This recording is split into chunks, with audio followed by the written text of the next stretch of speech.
You look at where you are, then you look at where you thought you'd be by now, and there's a gap.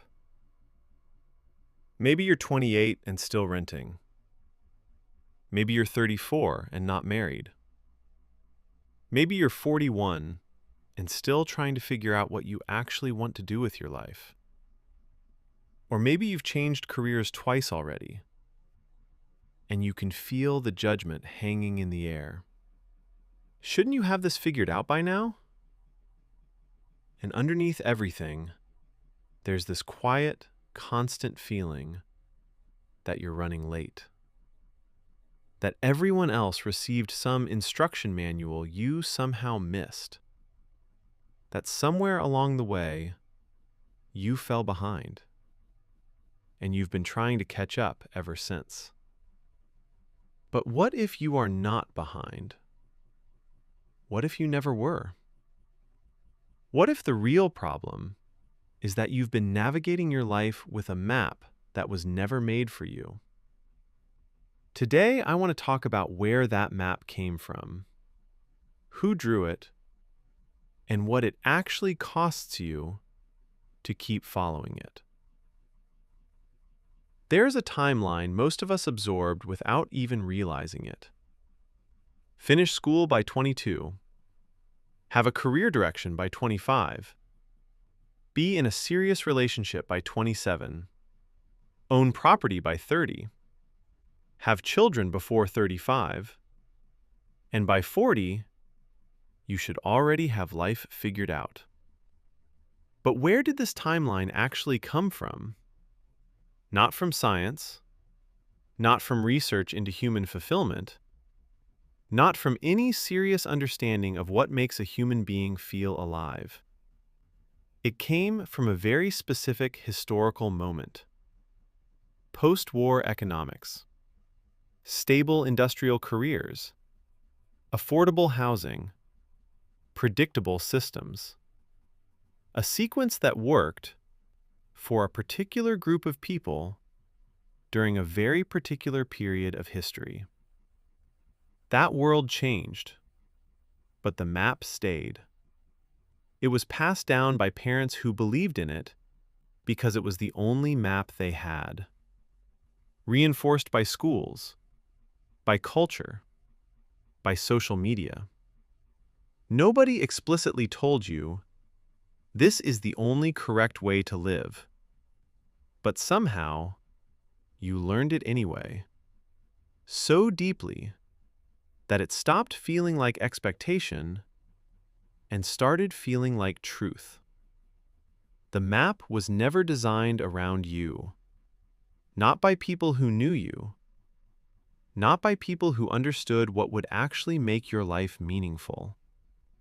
And yet you've been grading yourself against it for years.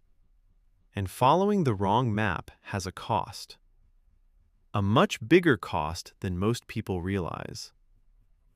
First, it costs you your present. Because when you're constantly measuring where you are against where you think you should be, you stop inhabiting your actual life. Everything becomes evaluation.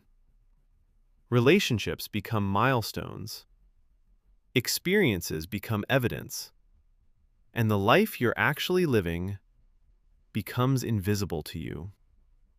Second, it costs you your decisions. How many choices have you made, not because they were right for you, but because they were next on the timeline?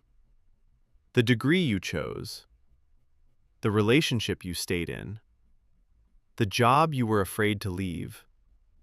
Not because you loved it, but because starting over felt like failure. And eventually, it costs you something even deeper. Your connection to what you actually want. Because when you spend years trying to want the right things, you slowly lose access to your own desires underneath the performance. You become fluent in the language of milestones, while your own inner voice goes silent. You did not fall behind on your life. You fell behind on a story someone else wrote for you, and those are not the same thing. In 1954, psychologist Leon Festinger introduced something called social comparison theory. The idea that human beings evaluate themselves by comparing themselves to others. This isn't a flaw. It's part of being human. For most of history, your comparison group was small. Maybe 100 people you actually knew. Now, it's everyone. Every former classmate, every influencer, every stranger online. Every engagement announcement, every promotion, every house purchase, every perfectly edited life, displayed in real time, inside your pocket. Your brain was never built for this. The mechanism designed to help you calibrate inside a small tribe is now comparing you to a global highlight reel. And the comparison mechanism cannot distinguish between performance and reality. It simply counts. And when it counts, you always lose. You are not losing a race. There is no race, only the illusion of one, built from other people's edited moments and a timeline that no longer matches the world you actually live in. Now, throwing out the map does not mean having no direction. It means finally asking, whose direction am I following? Your real map, the one that actually belongs to you, is not built from milestones. It's built from questions. Not, where should I be by now, but what do I actually want my life to feel like? Not, am I on track, but on track toward what? And did I choose that destination myself? Because human lives do not follow one universal arc. Some people discover their purpose at 22, others at 52. Some build lasting love in their 20s, others in their 60s. Starting over is not failure. Sometimes, it is the most direct route to becoming yourself. Julia Child published her first cookbook at 49. Vera Wang entered fashion at 40. Morgan Freeman's breakthrough role came at 52. These are not exceptions. They are reminders that the timeline was never real. A life built from your own map will not resemble everyone else's. It won't hit the same milestones at the same time. It will look like your life, and that is the only version of success that was ever available to you anyway. So here's where you begin. First, audit the milestones you're chasing. Write down the things you feel behind on.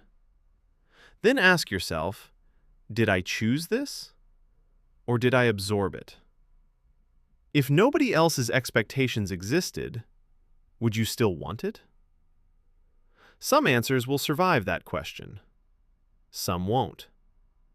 The ones that don't were never your dreams. They were inherited anxiety. Second, remember the last decision you made purely from desire. Not from timing, not from pressure, not from obligation. When was the last time you chose something simply because it felt alive to you? That memory matters, because it points toward the version of you that existed before the map took over. Third, redefine what on track actually means for your life. Not publicly, privately. What would your life feel like if it were genuinely going well?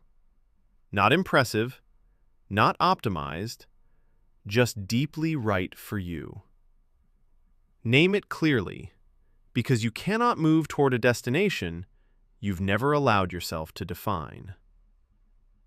And finally, do one thing this week that belongs entirely to your map. something small, something meaningful only to you, something that serves no milestone and impresses absolutely no one. Do it anyway, because that is how a new map begins. One honest decision at a time. I want to say something to the person who has spent years feeling late. You are not late. You are not behind. You are not broken. You are not someone who missed the window. You are simply someone who was handed directions to a destination you never truly wanted. And you've been exhausting yourself trying to arrive there anyway.